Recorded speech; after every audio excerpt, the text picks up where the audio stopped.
உறவுகளுக்கு வணக்கம். ஒரு மத்திய கிழக்கு நாடுகள்ல ஒரு மிகப்பெரிய ஒரு போர் சூழல் ஏற்பட்டிருக்கு. எப்ஸ்டீன் ஃபைல்ல குற்றவாளி என்று எப்ஸ்டீனை சந்தித்திருக்கிறார்கள் என்று கூறிய நபர்கள் எல்லாம் இந்த போர் குற்றத்தில் ஈடுபட்டு கொண்டிருக்கிறார்கள் என்பது ஒரு வேதனைக்குரிய ஒரு விஷயம். எப்ஸ்டீன் ஃபைலை பத்தி மறைக்க வேண்டும் என்பதற்காக இது போன்ற ஒரு நடவடிக்கைகளில் ஈடுபட்டு இருக்காங்களா, போயிட்டு இருக்காங்களான்றது தெரியல. எங்களுக்கு ஒரு மிகப்பெரிய சந்தேகம் என்ன இருக்கு அப்படின்னா, வெனிசுலா அதிபரை நாடு கடத்துறாங்க. ஒரு நாட்டோட அதிபர் அந்த நாட்டோட அதிபரை கடத்தணுமா? உலகத்தின் எண்ணெய் வளமிக்க நாடு அது வெனிசுலா. வெனிசுலா என்பதை நம்ம பேசும் பொழுது ஒரு சிறிய நாடாக வேண்டுமானால் நம்ம நினைச்சிட்டு இருக்கலாம். ஆனா உலகத்தில் எண்ணெய் வளம் மிகவும் அதிகமாக இருக்கக்கூடிய ஒரு நாடு எதுனா வெனிசுலா.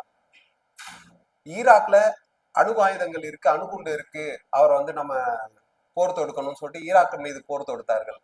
ஆனா அவங்க சொன்ன எந்த குற்றச்சாட்டும் அங்க நிரூபிக்கப்படல. சதாம் ஹுசேனை அநியாயமா தூக்குல போட்டாங்க, அவர் வீரமரணம் அடைஞ்சாரு. ஈரானுடைய உச்சபட்ச தலைவர்னு சொல்லிட்டு அவரை கொலை செய்தார்கள். லிபியால ஒரு நல்ல ஆட்சி நடந்துட்டு இருந்தது. மக்களுக்கு இலவச கல்வி, இலவச மருத்துவம், படிப்பு இலவசம். அதாவது மருத்துவம் படிக்கிறதுனாலே இலவசமா.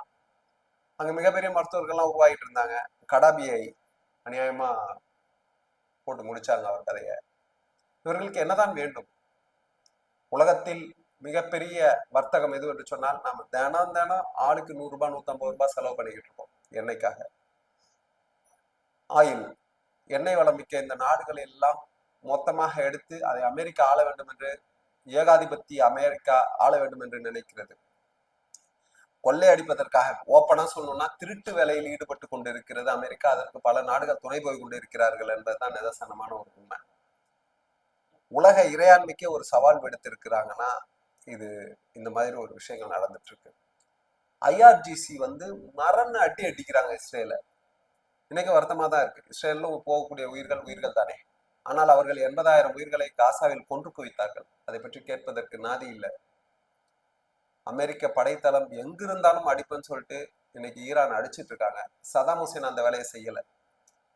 சதாம் ஹுசேன் அமெரிக்காவுக்கும் ஈராக்குக்குமான போர் என்று நினைத்தார். ஆனால் அமெரிக்கா இஸ்லாமிய நாடுகள் அனைத்து நாடுகளிலும் தன்னுடைய படைத்தளத்தை உருவாக்கி வைத்து அந்த தளத்திலிருந்து ஏவுகணைகள் ஏவி பக்கத்தில் இருக்கக்கூடிய ஈரான், ஈராக் போன்ற நாடுகளை அடித்து துவம்சம் செய்யக்கூடிய ஒரு சூழல்.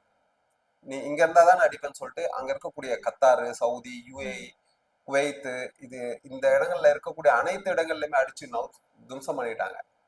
பிரிட்டன்ல சைப்ரஸ் விமான தளத்தை அவுட் முடிஞ்சிடுச்சு. ஏன்னா இது எதனால அடிச்சாங்கன்னா, யுஎஸ் விமானங்களுக்கு, போர் விமானங்களுக்கு எரிபொருள் நிரப்புவது இந்த பிரிட்டன்ல இருக்கக்கூடிய அந்த சைப்ரஸ் விமான தளத்துல இருந்து தான் போகுது. ஹிஸ்புல்லா நேரடியாக இஸ்ரேல் மீது ஏவுகணை தாக்குதல் நடத்துறாங்க. இஸ்ரேல் லெபனான் மீது தாக்குதல் நடத்துது. எதற்காக இந்த அதிகார வர்க்கத்தின் தாக்குதல்கள்னு தெரியல. அபுதாபி, துபாயில பங்கு சந்தைகள்லாம் க்ளோஸுங்க. திங்கள் செவ்வாய் 2 நாளா க்ளோஸ். ஏன்னா இருக்கக்கூடிய பங்குகள் அனைத்தையும் விற்றுவிட்டு தங்கத்தில் முதலீடு செய்வதற்கு அந்த முதலீட்டாளர்கள் முடிவு செய்து விட்டார்கள். ஏன்னா மிகப்பெரிய போர் என்ற பட்சத்துல பங்குகள் விலை சரமரியா சரியும். அதனாலேயே பங்கு சந்தையெல்லாம் க்ளோஸ் பண்ணி வச்சிருக்காங்க. ஈரானிடம் அமெரிக்கா கெஞ்சியது உண்மையா? நிச்சயமா உண்மை. போரை நிறுத்த வேண்டும் என்று கெஞ்சியது உண்மையா? ஆமா. உச்சபட்ச தலைவரை கொண்டுட்டு நீங்க போரை நிறுத்தணும்னு சொல்லுவீங்க, உங்களுடைய சூழ்ச்சி வலையில உள்ள வரணுமா அப்படின்னு சொல்லிட்டு, நோ நெவர், நீங்க ஆரம்பிச்சு வச்ச போரை நாங்க தான் நிறுத்துவோம் அப்படின்னு சொல்லிட்டாங்க. கிளர்ச்சி ஏற்படுத்துவதற்கு அமெரிக்கா பல வகையில் முயற்சி செய்து கொண்டு இருக்கிறது. பஹ்ரைன், ஈராக், பாகிஸ்தான்ல எல்லாம் மிகப்பெரிய எதிர்ப்பு.